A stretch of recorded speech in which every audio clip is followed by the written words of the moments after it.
Selamat pagi bagi kita sekalian. Damai sejahtera senantiasa melingkupi kita. Semoga selalu dalam keadaan yang sehat. Hari ini, pagi ini, kita akan merenungkan firman Tuhan bersama-sama. Namun sebelum itu, mari kita berdoa. Terima kasih ya Tuhan, karena kasih-Mu kami boleh ada hingga detik ini. Kami boleh beristirahat sepanjang malam lamanya dengan penuh keamanan dan kenyamanan. Semua hanya karena Tuhan yang melindungi kami. Dan kembali kami diperkenankan pada pagi yang indah ini untuk bersama-sama akan mendengarkan firman Tuhan dan merenungkannya di dalam kehidupan kami. Tuhan tolong kami.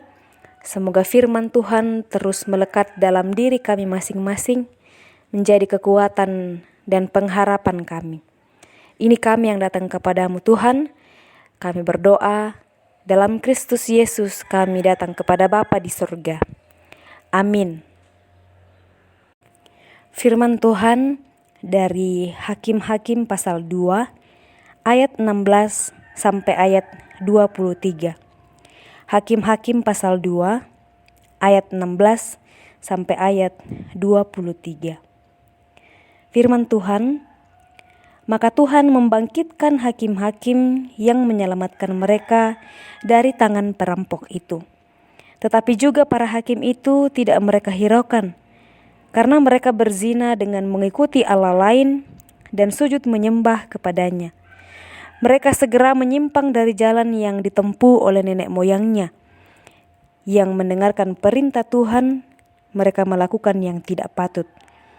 Setiap kali apabila Tuhan membangkitkan seorang hakim bagi mereka, maka Tuhan menyertai hakim itu dan menyelamatkan mereka dari tangan musuh mereka selama hakim itu hidup.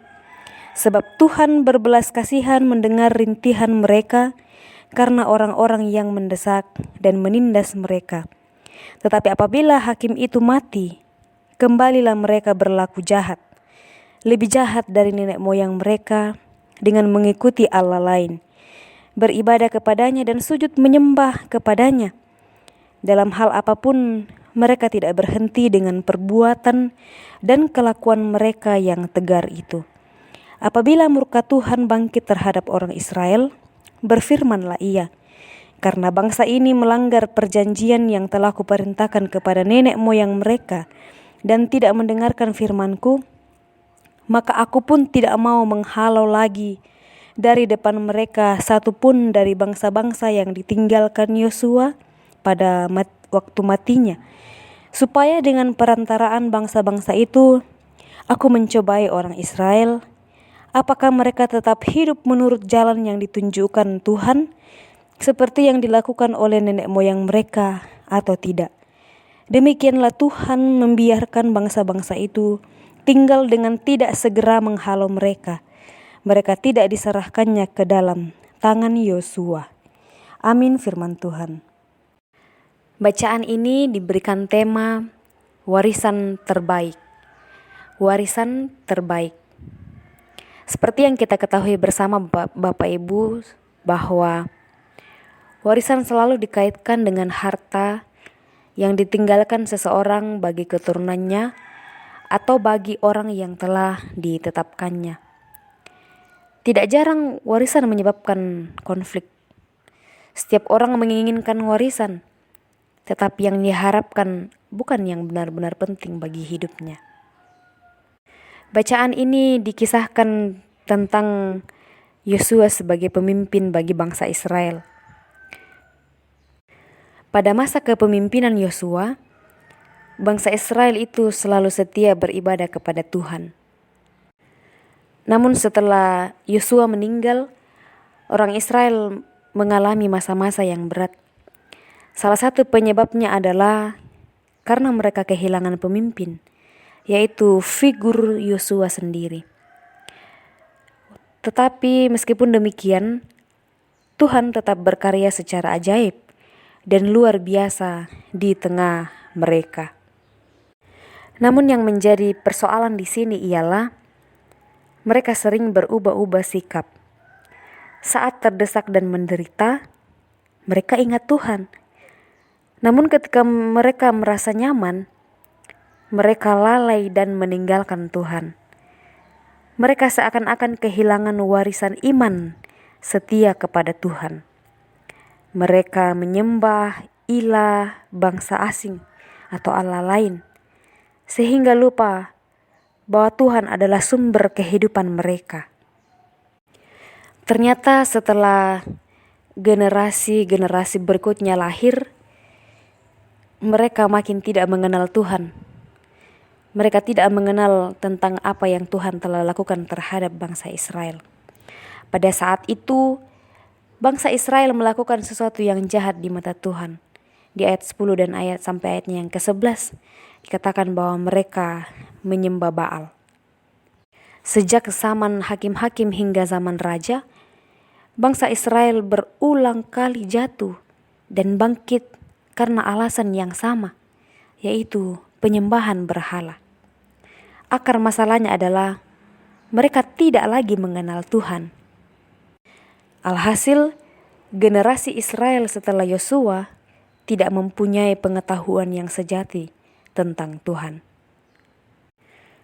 Orang tua mungkin tidak lagi mengajarkan firman Tuhan kepada anak-anak mereka, kepada generasi-generasi mereka. Dan pengabaian ini telah melahirkan generasi yang tidak lagi mengenal Tuhan, tidak lagi mengenal firman Tuhan. Sehingga Tuhan dengan berbagai caranya memberikan pelajaran keras kepada umat Israel. Dengan sengaja Allah membiarkan mereka dihajar, diserang, dikalahkan, dan dijara oleh musuh-musuh mereka. Mereka kehilangan ketenangan, hartanya dirampas, dan bahkan banyak sekali korban yang berjatuhan. Singkatnya bahwa Tuhan membuat bangsa Israel itu tak berdaya di hadapan musuh-musuhnya. Ada harga yang mahal dan penderitaan jika kita meninggalkan Tuhan, Bapak Ibu Saudara. Kuasa kasih Tuhan akan menjauh sebab kita terpisah dari sumber kehidupan, yaitu Allah sendiri.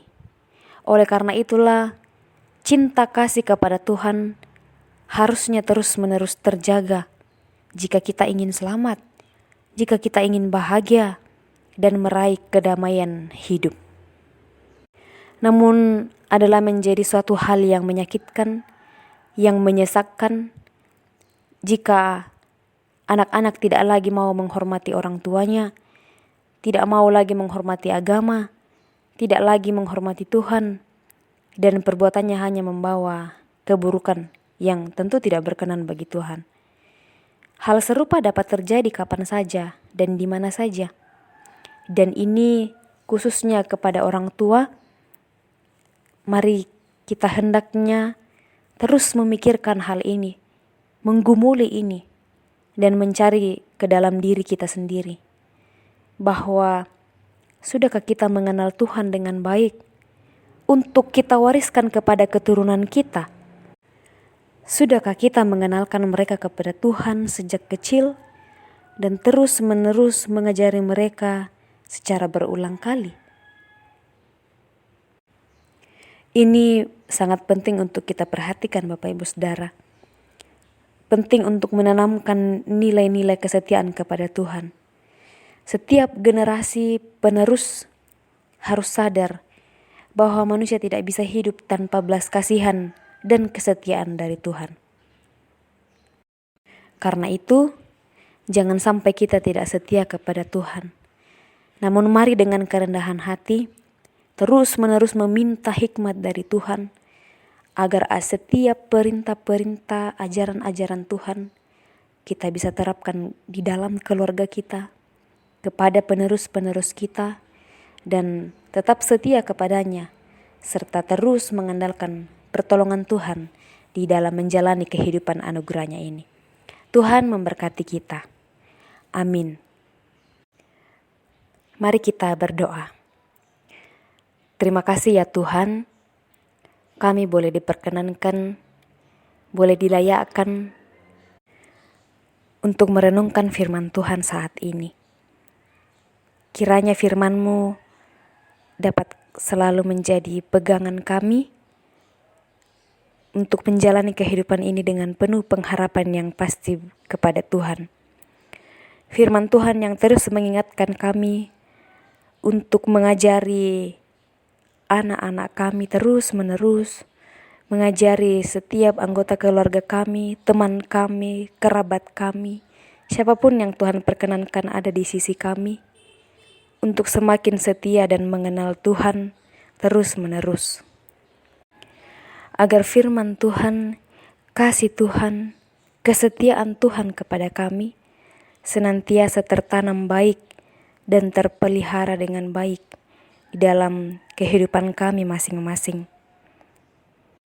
Dan selalu menyadari bahwa sesungguhnya kami tidak ada sampai sekarang ini jika bukan karena Tuhan yang berkenan. Karena itu ya Tuhan, mohon hikmat agar kami selalu hidup dalam kerendahan hati untuk senantiasa membanggakan Tuhan, senantiasa mengandalkan Tuhan dalam hidup kami. Kami berdoa bagi seluruh umat-Mu dimanapun mereka berada, dalam berbagai pergumulan mereka masing-masing. Mungkin dalam kebutuhan finansial, mungkin dalam kebutuhan pendidikan, dalam kebutuhan pakaian, makanan, dan apapun yang kami butuhkan. Kami percaya Tuhan selalu menyediakan kami. Tolong kami agar kami juga bisa bekerja, mengusahakan itu, karena kami yakin Tuhan akan memberkati setiap usaha-usaha kami jika senantiasa mengandalkan Tuhan. Berkati yang sedang bergumul dalam perjuangan melawan sakit penyakit. Ada yang dirawat di rumah sakit, ada yang di rumah. Tuhan lawatlah kiranya mereka, memberkati seluruh hal yang boleh diupayakan, sehingga itu membawa kesembuhan bagi mereka dan hidup dalam damai sejahtera. Bagi yang berduka, Tuhan tolong kuatkan. Kami selalu meyakini bahwa Engkaulah sumber kekuatan dan penghiburan yang sejati bagi kami. Berkatilah perjuangan-perjuangan kami masing-masing dalam pendidikan, di masa muda, mencari pekerjaan, mencari jodoh. Tuhan berkenan atas semua hal yang kami usahakan. Kami percaya Tuhan akan memperlihatkan kami sesuai kebutuhan dan yang terbaik dari Tuhan di waktu yang Tuhan telah tentukan. Hari ini kami telah siap untuk melakukan berbagai aktivitas kami ya Tuhan. Tuhan berkati kami, karuniakanlah kesehatan yang baik, juga hikmat untuk senantiasa merendahkan diri dan berserah kepada Tuhan saja. Mohon ampun untuk segala hal yang tidak berkenan bagi-Mu ya Tuhan. Mohon ampun jika kami selalu menyakiti hati sesama kami. Kami berdoa dalam Kristus Yesus, itulah Tuhan dan Juru Selamat kehidupan kami. Amin. Demikianlah perenungan kita pagi ini. Tuhan memberkati kita, selamat beraktivitas.